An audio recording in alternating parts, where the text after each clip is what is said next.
Hi, everyone. Welcome to episode 7 of the leadership.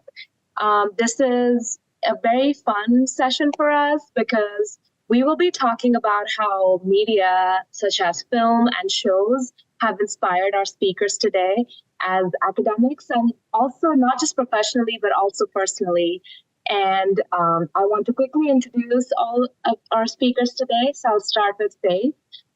Faith is an associate professor in the English department at Creighton University, where she teaches classes on how emotions help us understand literature better. Next, I want to introduce Tyler, who is also an assistant professor in the English department at Creighton, and he studies and teaches 20th and 21st century British literature. And then we have Jim Martin, who you've seen before in every episode we've recorded for the leadership. But just a quick reminder, he's my dear colleague and an associate professor in the interdisciplinary leadership department, also at Creighton University, and a political scientist by trade. And I'm really excited to talk to the three of you today and hear how media has inspired you all and made you the people and faculty that you are today. So thank you for being here. Thanks for having us, guys. I love this idea. Thank you. Yeah, so I just want to start with a really general question. I'll get into more specifics as we go on, but tell me about the role that media has played generally in just influencing you personally and professionally. So this could include any themes or genres that were most attractive to you. Was there a certain point in life when you realized that media was so influential to you? And just to get us started, maybe we can start with Faith. Sure. Yeah, I love this question. I was actually just talking to my students about this today, that we often associate learning with like rigor and like a student sitting very quietly, like tucked behind their desk and like listening and like firing off questions or something like that. But when you think about like an experience where you actually learned something, there were a lot of emotions involved. Maybe you were sad, maybe you were upset, maybe you were angry, maybe you were happy, maybe you were joyful. And I always feel like for me, learning was like this highly emotional experience, and school was really boring. So for me, I feel like most of the things I learned throughout my, especially my K-12 years, were things that I learned on my own by reading books and by watching movies, but also just by like talking to people. I was blessed that I was surrounded with people who were funny and interesting and like always had interesting takes on stuff, whereas school was like largely dull to me, or I felt like I was like funnier and smarter than my teachers, which I'm sure they loved. But I was just talking to a student about this today because she was saying that she always got in trouble as a kid for talking too much or being too loud. And I felt like that happened to me all the time, even though I was like a good student and I really cared. I talked a lot and I'm emotional and I talk loudly. And I sort of wonder if ways that sort of spilled over into my school persona that kind of values this sort of, sit neatly behind the desk and raise your hand politely, that I'm just like sort of a loud, passionate person. And I feel like a lot of my best learning experiences came from the emotions that I found in books and movies. That is so cool. Thank you. What about you, Tyler? Yeah, what Faith just said about the kind of her reading of the kind of emotional process of learning, I totally respond to. I think that my goal is to have students feel invested in what they're reading and watching, in terms of having a sense of its importance in their lives, and in a broader world. I think that like where like emotions can go wrong with me, or at least my perception of where they can go wrong in learning, is kind of stopping at the idea of entertainment. Like I like this or I don't like this. I respond to this or I don't respond to this, as opposed to exploring like more complicated emotions, and kind of more helpful emotions in terms of knowing what to do with the things that we read and watch. So yeah, it's a new semester. I'm once again teaching like first year intro English course, where I'm thinking about this question of how to get students beyond I like this or I don't like this. And so, yeah, I think like that leads me to reflect on how that happened for me in my own life, especially around film, which has become a huge kind of core like crux of my identity in many ways as like a person, researcher, teacher. I really liked film from a very young age. I was an Oscar obsessive, as Faith knows. I think I mentioned this to her in the past. I used the Oscars in order to get a sense of like a film canon, like a sort of body of literature or work that was deemed important, that I could then kind of manageably work through and learn and kind of have for myself.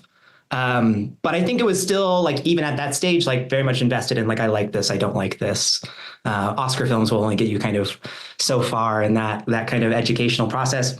And I think the real turning point for me was probably, as for probably many film people, late high school, early college. In high school, I had an instructor. I was in an English talented and gifted program ran by Brandon Haskey, and then his instructor, he had been in the program himself. He had an instructor come in named Barry Reynolds, who has since passed away, I think recently.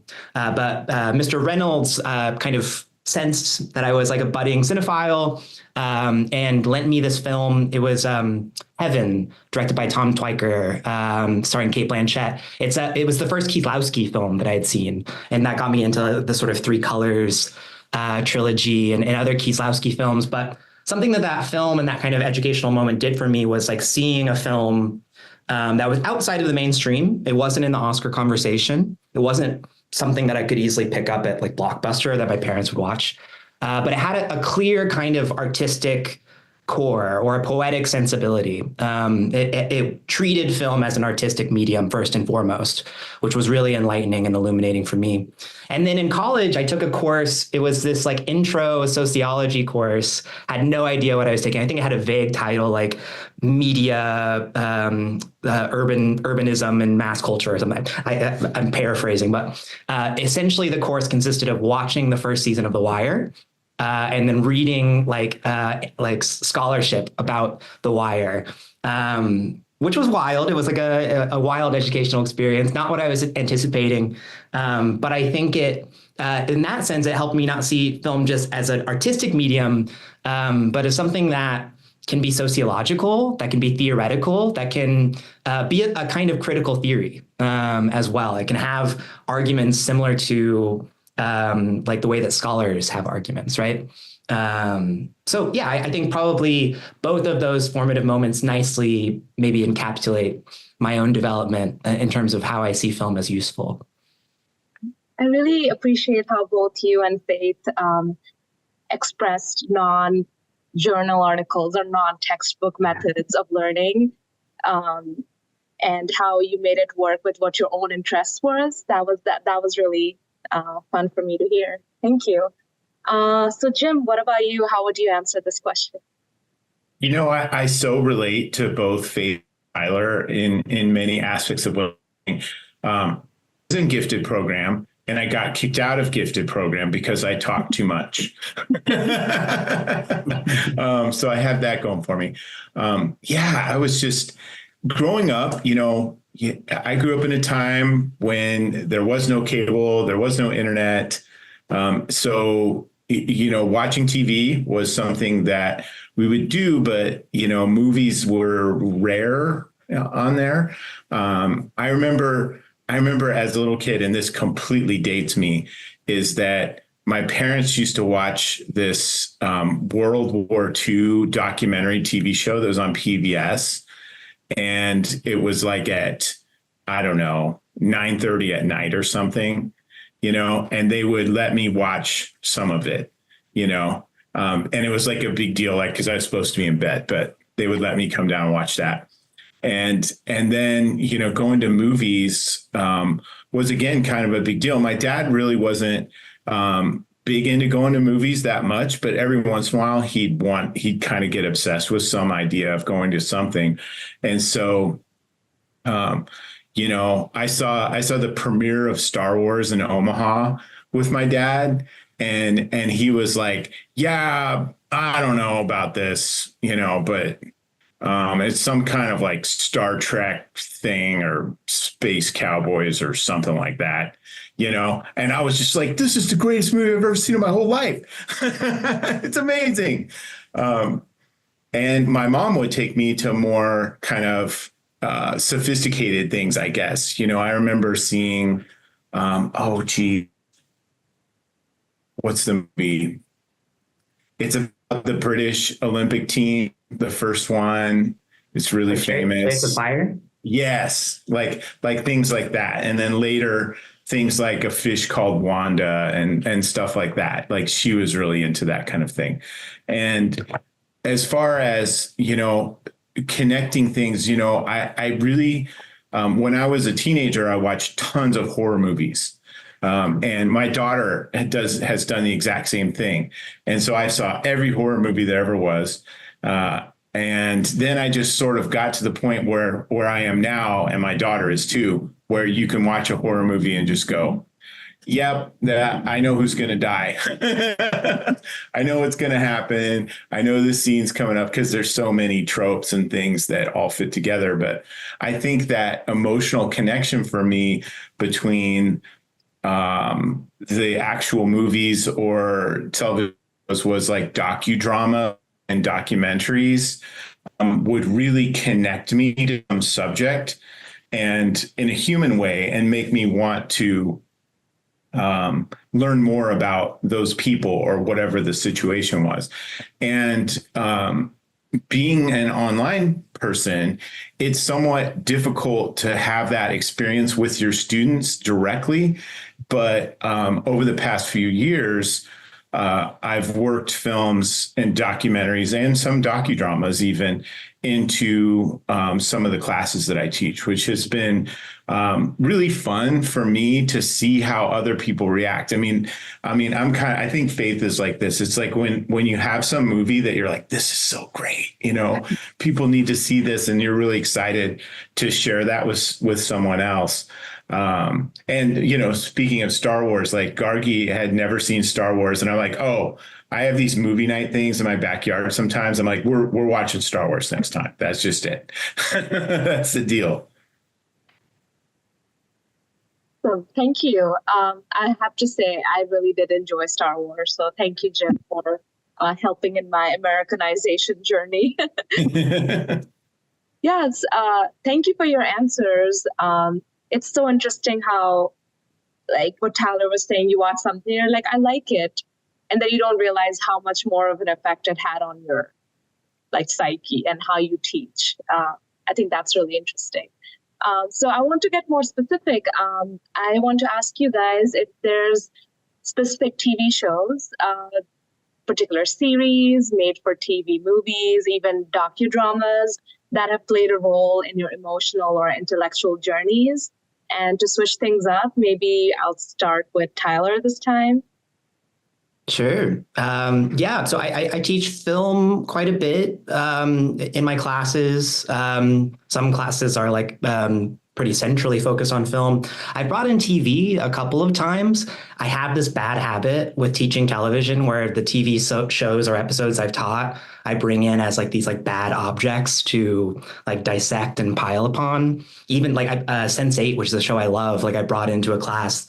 And we were like, oh yeah, let's pick apart the flawed cosmopolitanism of Sense8. So I feel like I can be really frequently unfair to television in the way I teach it, but probably the way I think about it too. I think principally a movie person, and television just seems like something that takes too much time. It's too baggy. I don't know what to do with it in comparison. But I would say there's something great about television. It's kind of monocultural status, the way that the water cooler conversation idea, the way that it kind of creates these viewing publics that are really large and diverse. Is really interesting to me. So I need to give television a more fair shake. The TV shows that I would kind of pick out here just to answer you. So I kind of went with two options. One, more highbrow, which is HBO's Industry, a fairly recent show. It's just in its third season. It got moved from Mondays to Sundays, and Kit Harington got cast in the new season, Jon Snow from Game of Thrones. So it's suddenly this huge cultural phenomenon. It has that kind of monocultural energy now, but it also touches on my research interests in fascinating ways that I can maybe talk more about. And then the other one is probably the show that I have watched more than any other television television show, both in terms of like pure number of seasons and like number of rewatches. Like I will just rewatch seasons endlessly with my partner, who got me into the show, and it's a big kind of pillar of our relationship. It's RuPaul's Drag Race, both the kind of flagship series, it's all-star season, it's international offshoots, the endless YouTube content. It's a huge culture industry, and I'm in the center of it. So yeah. I love those options, especially RuPaul's Drag Race. It definitely has had such a huge cultural influence. So yeah, we should talk more about this offline. But yeah, I have the same question. Let's go with Jim next. Any TV shows that were very influential for you? The one that just really jumps out at me was Mythbusters, but I have to make a comment about RuPaul's Drag Race. I think he's such a unifying person for so many different sorts of people. I have a friend, sort of, who built a house on top of a big hill out in the countryside, get away from the cities. He's like gun owner, all these things, he worries about Antifa, and all this kind of thing. And he watches this show faithfully. He loves the show. He's watched all the seasons. And it's just like, I don't know how, I don't know how that happens, but I think RuPaul should definitely host the Olympics, just everything, just to bring everybody together on that. But Mythbusters was something that I remember, my kids were home from school. It was like around Thanksgiving-ish time, and they ran one of these marathons on the Discovery Channel, and we just happened to like stumble across it. And myself and my two kids just sat and watched all of those episodes in a row. There was only like 8 of them at the time, but it was like this kind of bonding experience for us. But over time, and we continued to all watch it together, which was like a Thursday night thing, and then they'd have marathons. So we watch things because it was just a great experience for us. And we did that for some years through their high school years, and they were real little then. But for me, it really, and we talk about the intellectual side of things, it really made me feel as an adult like, hey, I can do something different. I can take a different path. And it really gave me a lot of inspiration of like, well, you can just try stuff. It's okay. Like, you're going to mess up and it's fine. Just try it and have a good attitude about it. And that really, I mean, frankly, if there hadn't been a Mythbusters show, I never would have gotten a PhD.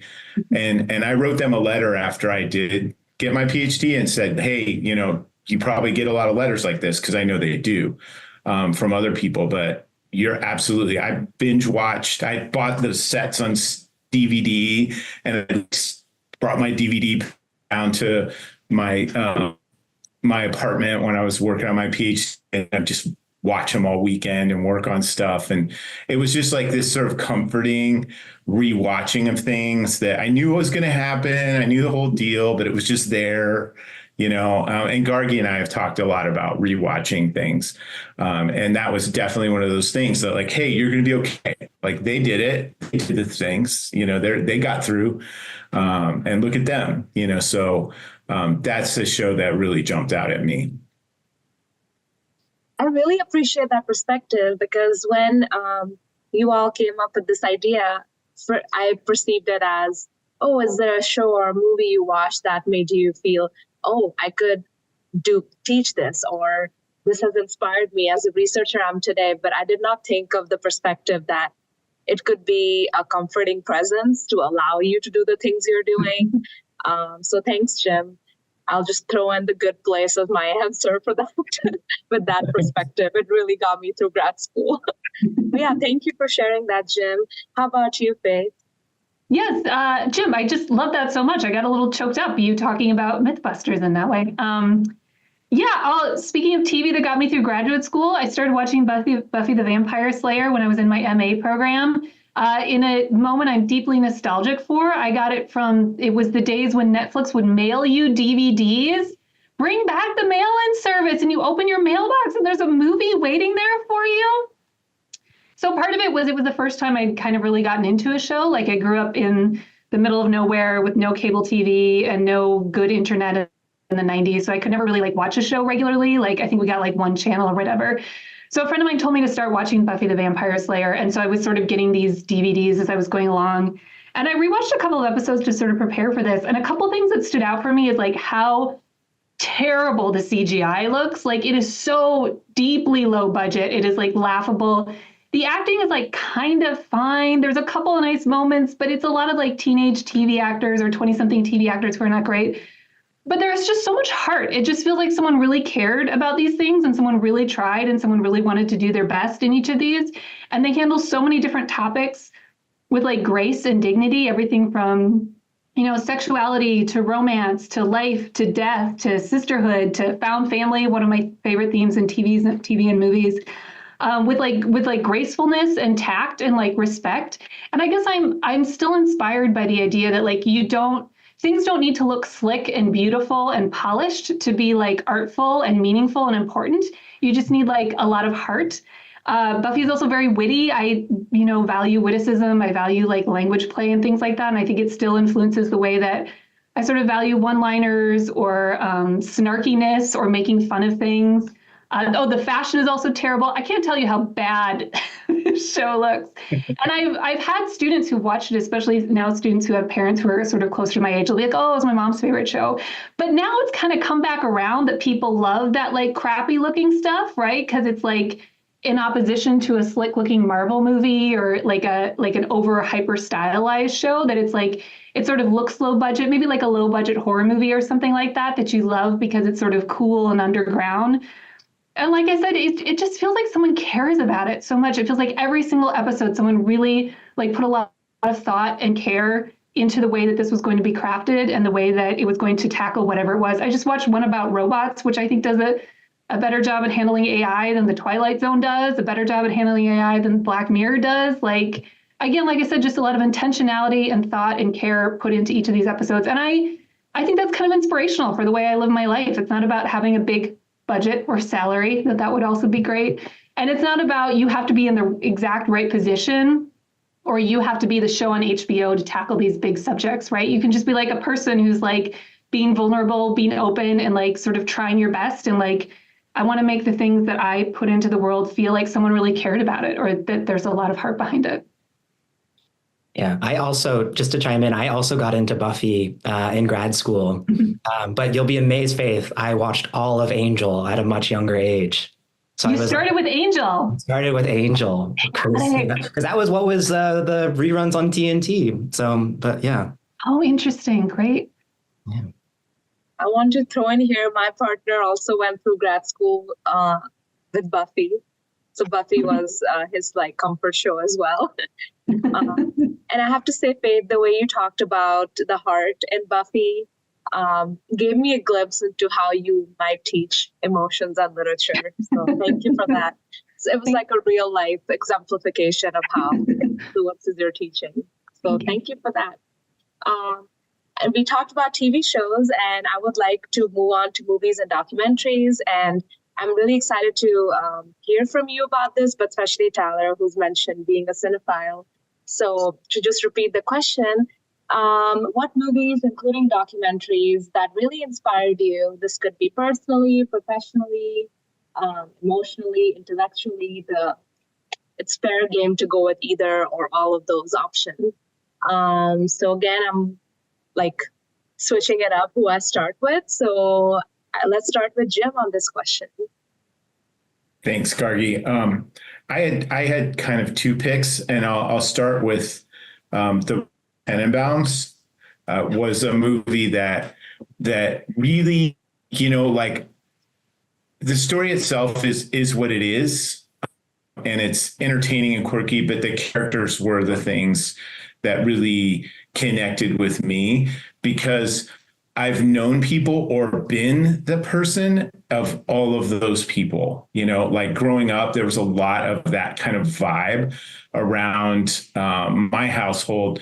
And, there was always this sense that, well, before, people were in this sort of more exalted status, and now they're not so much. And it just, that related to me, and every character in there is broken in some way, but they're human and authentic, and you can connect to them. And I think that really touched me. I mean, I've watched that movie many times. It's been a long time. Maybe I should watch it again. But especially the royal character. I'm the actor's name. It's flying out of my brain.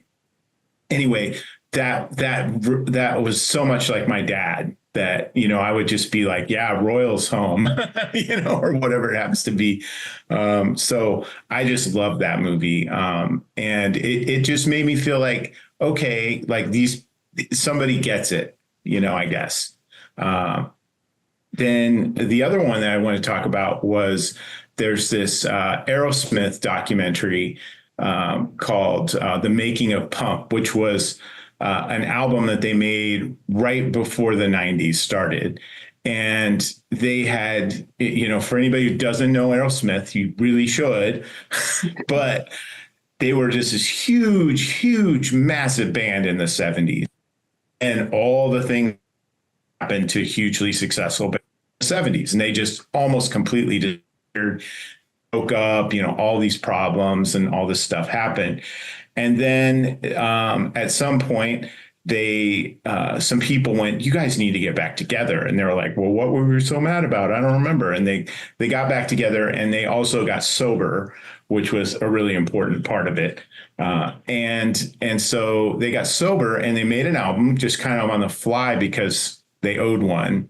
And it was successful, it had a hit song on it, but then it's like, what have you done for me lately? And are you a 70s has-been who just happened to have a one-hit wonder? And so they document the entire process of creating that album, from we're sitting in somebody's living room kind of playing around with this. And it's really like, it's shot on, clearly like handheld cameras, and they put all this footage in. Later, they have some slicker interview pieces, but it really just connected with me. Like, here's these people came together to put together this thing, and they worked super hard. And I mean, they showed, everything, fighting all kinds of stuff, all the disagreements that they had about it, but they all worked it out. And that ended up being like their hugest album to date, with, I don't know, 6 or 7 huge hits that came off that, and, vaulted them back into national prominence and everything else. And it just really connected with me in a sense of almost in a way like the Mitzvah, like, look at these guys, and they did this, and they just defied the odds and did something really cool. And I always loved Aerosmith anyway. And so it was just really connected with me in that way. That's awesome. I haven't seen that one. Yeah, likewise. Royal Tenenbaums was formative for me as well. I think Gene Hackman is Royal. And I think that was his last. That's it. Gene Hackman. Film credit. I'm pretty sure. But yeah, great movie. Awesome. Thank you, Jim. But let's go with Faith next. How about you? Are there any movies that were especially meaningful or inspirational for you personally and as an academic? Yeah. So my daughter, who's 8, has recently been asking me, Mom, what was your favorite song when you were my age? What was your favorite movie when you were my age? Like, she wants to know what my favorite everything was when I was her age. And I was remembering that I had watched The Miracle Worker, which is a 1962 movie about Helen Keller. Helen Keller is played by Patty Duke, and Annie Sullivan, her teacher, is played by Anne Bancroft. And I watched this movie endlessly as a kid. I don't know how I found it. We rural video rental store, but I had it on VHS. I had the play. So it was a play. There was a stage version, which Anne Bancroft also won a Tony for, and then won the Oscar for the role. I would follow, a Saturday morning for me would be, I would follow along in this book and watch this movie. I was just obsessed with it. So I had not watched it in, I don't know, 30 years or whatever. but my daughter was like begging to watch something that I really liked when I was a kid. And when we were rewatching it, I think a lot of it is that Annie Sullivan is just like this incredible teacher for Helen Keller. She believes in her. She treats her with dignity and respect and kindness. She holds her to really high expectations. She argues to the people around her that she can learn, and she connects like Helen's ability to learn to like her humanity. She is a human being, therefore she can learn things. It also has some really interesting themes that hold up really well about like the way we treat people with disabilities. We had a long conversation about like the institutionalization of people with disabilities historically. And Anne Bancroft is just like this shining ray of light and beauty and goodness and toughness, which I think I also just still aspire to. So I think part of it was like a movie that as a kid, I never really connected with like animated movies or kids movies. I always wanted to like consume adult entertainment or movies for grownups. And I also wanted to, it's a movie about women, like women's stories are foregrounded. Women are the heroes. Women are the main characters. It passes the Bechdel test. And there weren't a lot of movies like that around when I was a kid. So I think that and like seeing that sort of role of like a teacher who like really believes in the humanity of a student and that a student is a worthwhile person.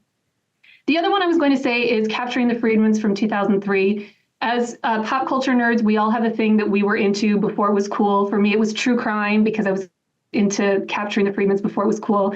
Prior to like there being a lot of internet discourse about film, I just read my Entertainment Weekly magazine religiously every week and was 100% committed to going to anything that they gave an A to. And I think they gave an A to Capturing the Friedmans. So this was the summer between my junior and senior year of college, and my friend Eric was visiting me and my friend. And I was like, we're going to see Capturing the Friedmans because Entertainment Weekly gave it an A. Didn't know anything about it, just read the review of it. But it was the first time where I sort of saw a documentary that was like, no, we don't have any closure about this. We don't have any answers for it. And we don't really know what happened. We're just going to like give you this story and let it sort of play and marinate in your mind. Especially true crime has gotten so like ridiculous now with like web sleuths and whatever. Like it was back in an era where it's like, hey, this is just like a mystery. And I love mysteries. As a kid, I always watched the Unsolved Mysteries TV show in the 90s. I still enjoy a really good mystery. And I love how open-ended it is. And I love that there are no real solutions to it. And nobody has ever really totally figured out what happened.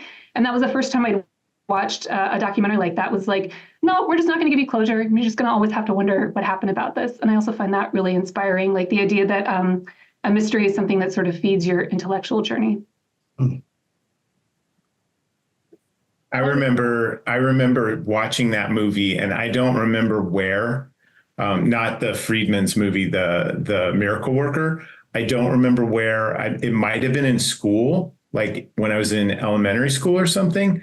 But this it really, when you think back, like that was made in 1962.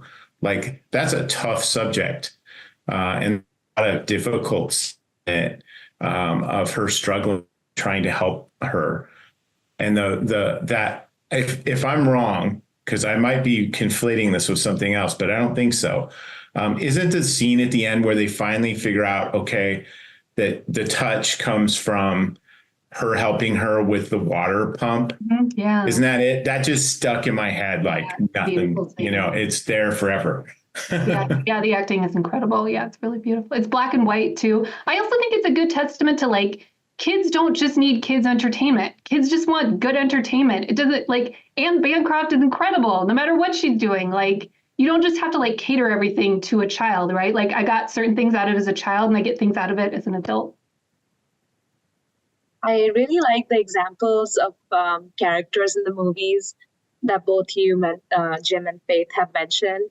And what was inspiring was the humanness of them, because I think a lot of the times, at least speaking for myself, we look up to like these perfect characters, like superheroes. They have all these superpowers and they're funny and might also be good looking, like this unachievable traits that some characters might have. But what ends up being inspiring is, like in the case of Aerosmith, like some dudes who just made mistakes and did better and wanted to produce something cool. And in the story you mentioned, Faith, with the true crime documentary, there's no closure. The uncertainty of it is so human. And I really like that the examples you both mentioned were just about them being human and trying their best.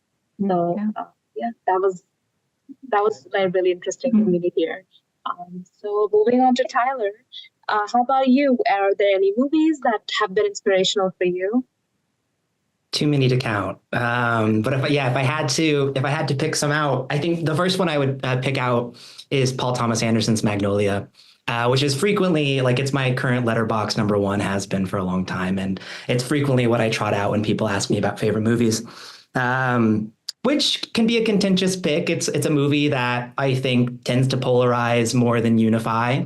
It has like, even though it's his third movie, it has big sophomore director energy, where it's kind of go for broke energy, throwing like every possible symbol, metaphor, idea in the mix. And that hits some people, me, better than others. I watched it for the first time at that like formative high school moment that I mentioned earlier.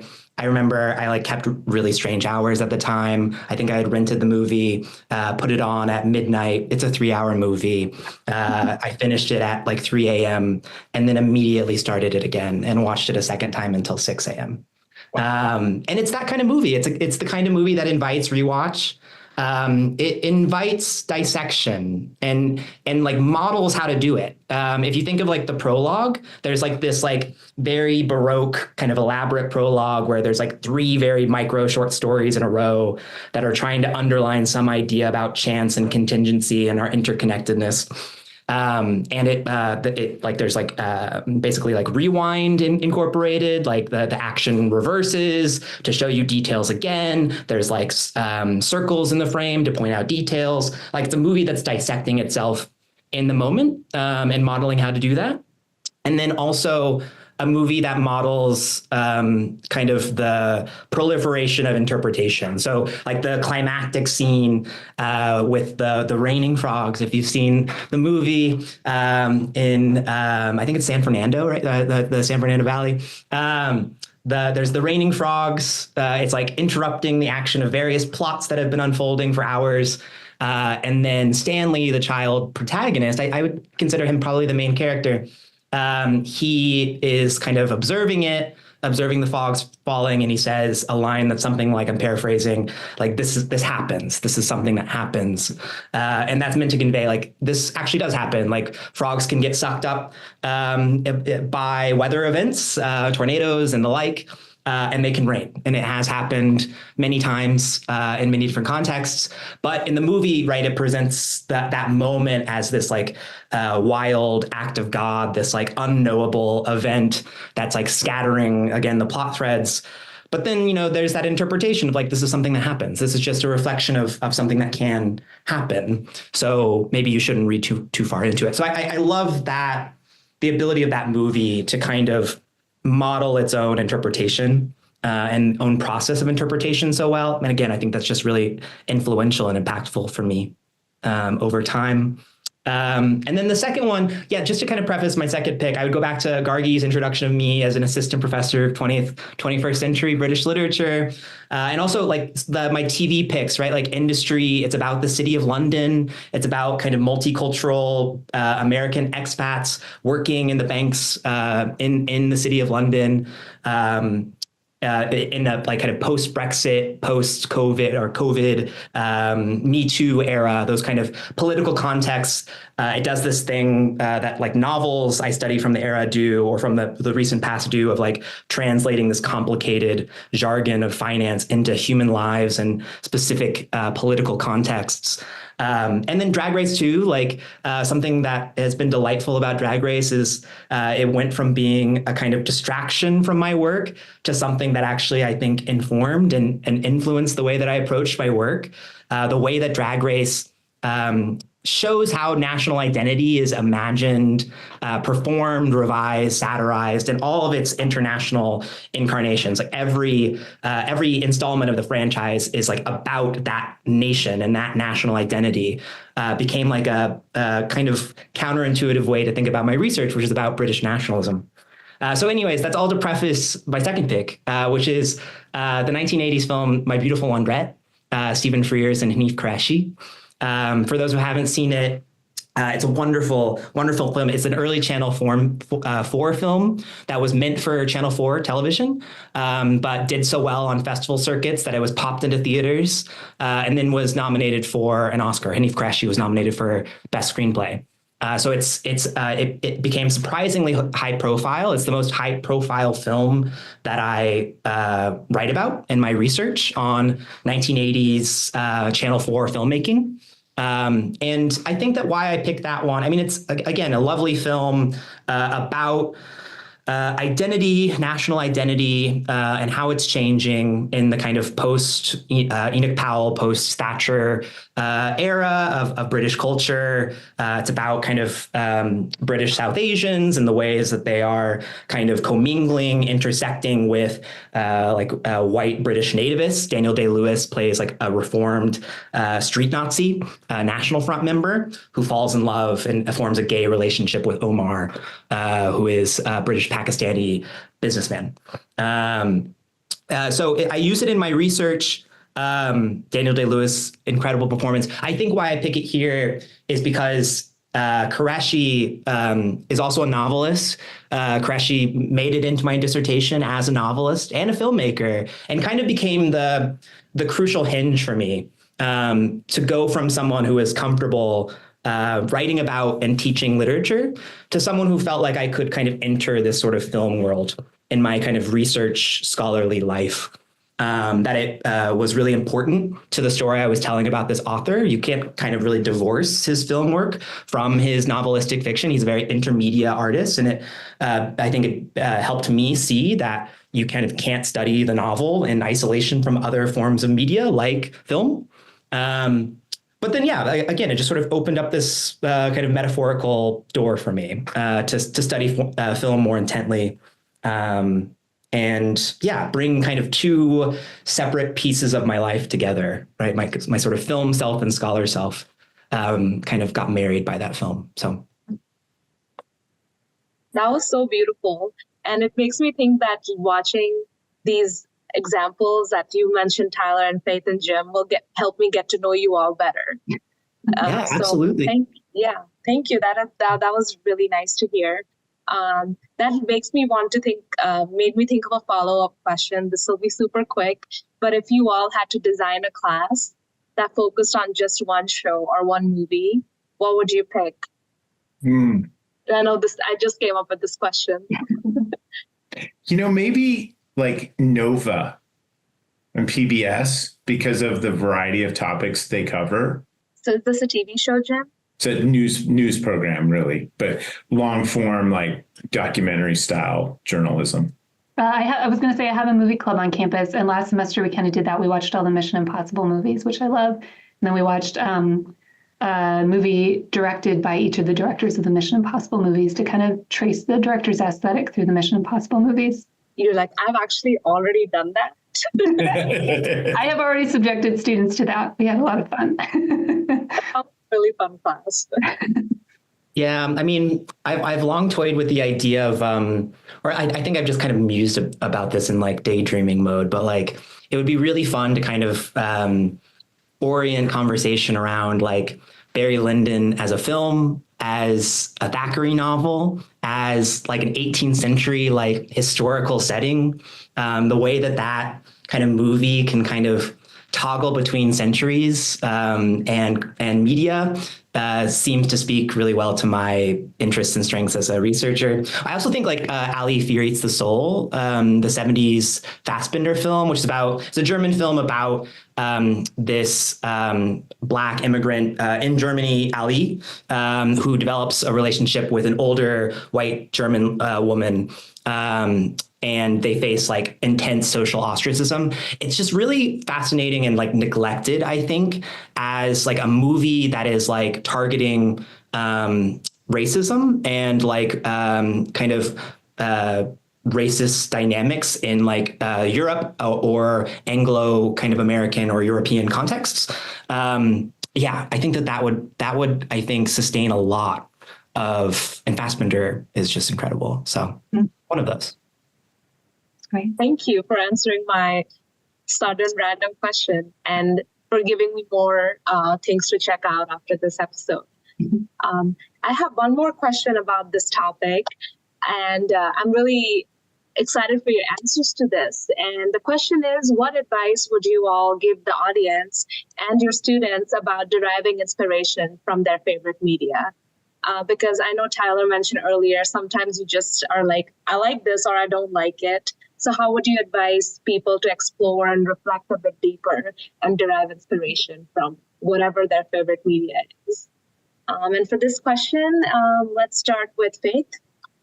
Yeah, I love this too. I would echo, I really like what you said, Tyler, about the teaching people that media isn't just about entertainment, like this exists for other purposes than to just entertain you. And I feel that particularly because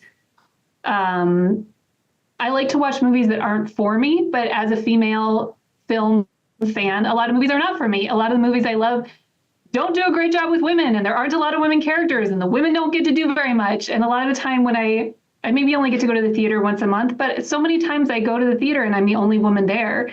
And so part of the reason that I feel like I have to keep watching these movies, something like Michael Mann, who does a terrible job with women, a lot of Kubrick are not great with women, like, because these movies are for me too. And so I have to keep watching them because then I can say something about them and I can sort of stake my claim in that space, as opposed to saying, oh, Die Hard, that's a boy movie. No, there's stuff for me in Die Hard, right? But if I just wholly reject it because there's like explosions and guns and Bruce Willis or whatever, then I feel like I'm ceding that territory or I'm ceding that ground. And I want to keep doing that. I want to be able to participate in those conversations.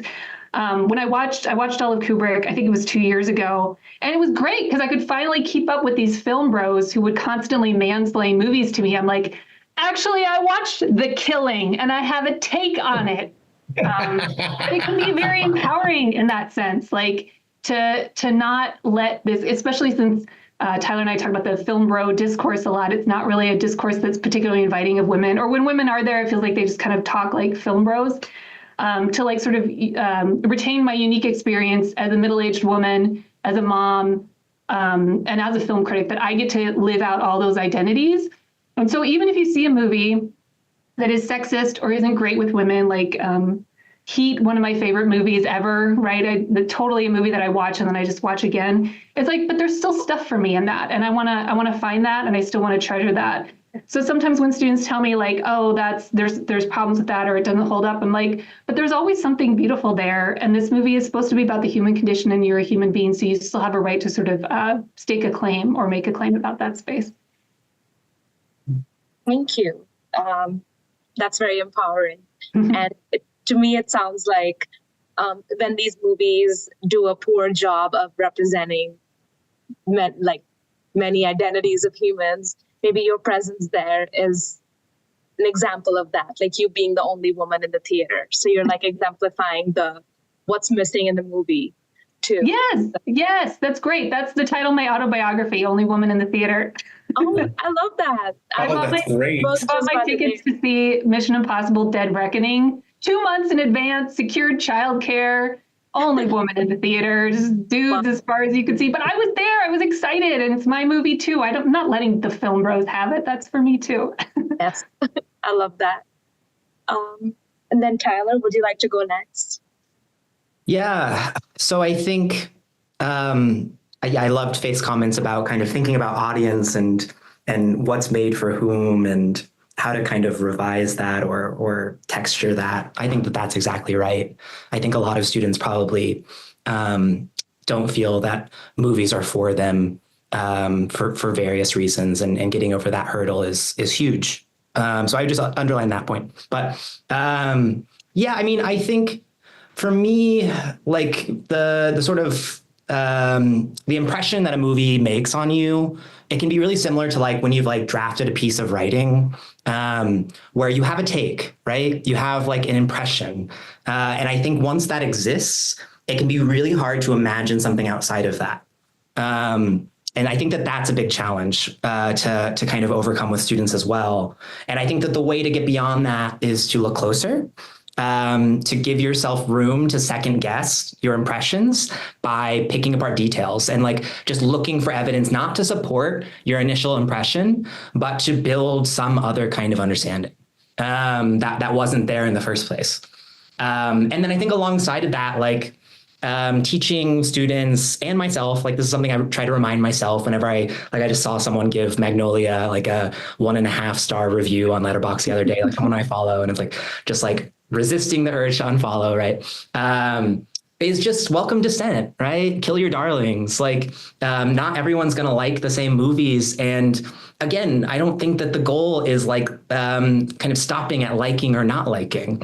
I think that you can learn a lot from someone who hates your favorite movie. So I think that would be my kind of two add-ons to Faith's wonderful point. That's great. Thank you. Would you say that even media you don't like could be inspirational or helpful?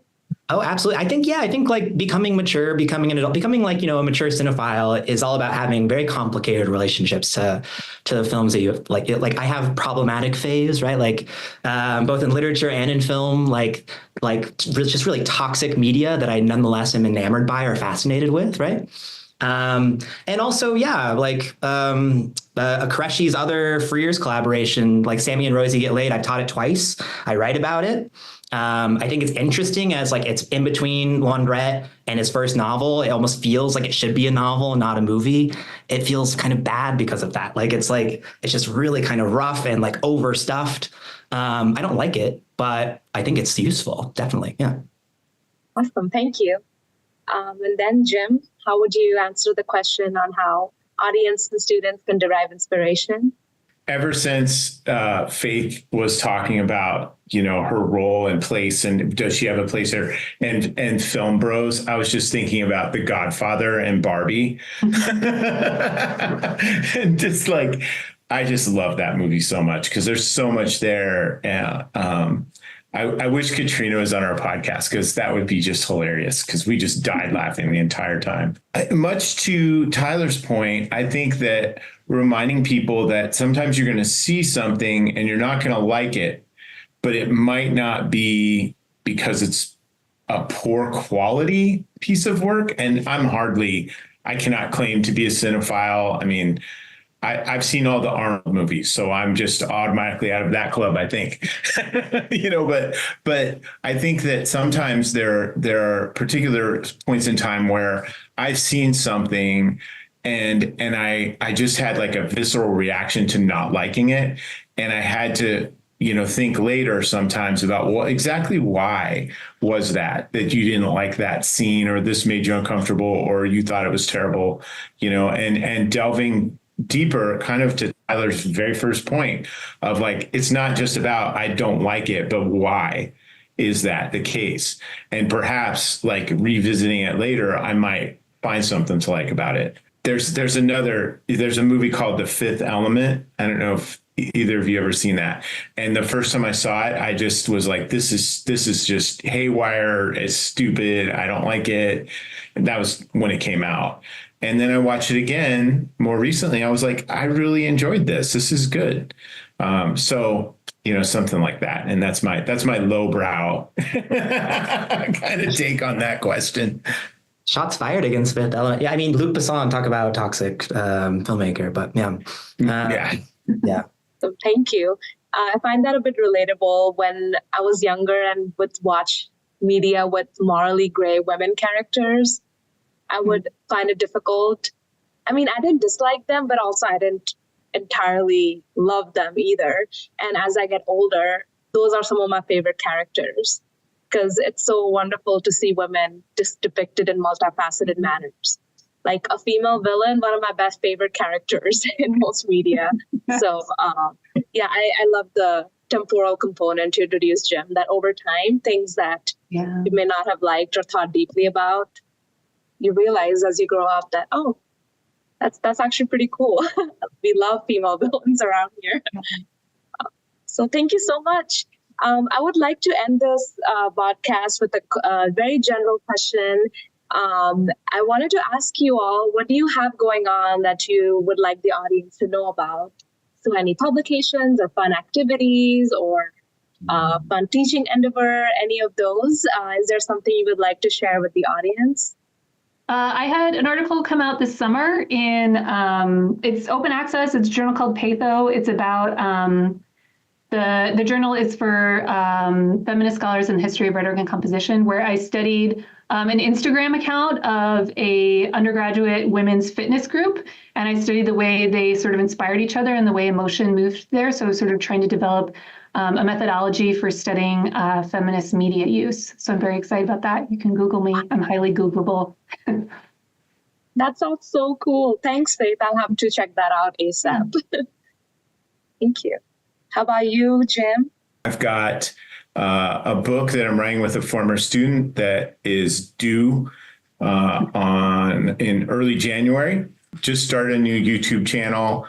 In addition to the work that Gargi and I do, I finally bit the bullet and embraced my actually trained academic expertise, and I started a channel about global politics. And so I'm really excited to see where that goes, and I'm having fun cranking out episodes.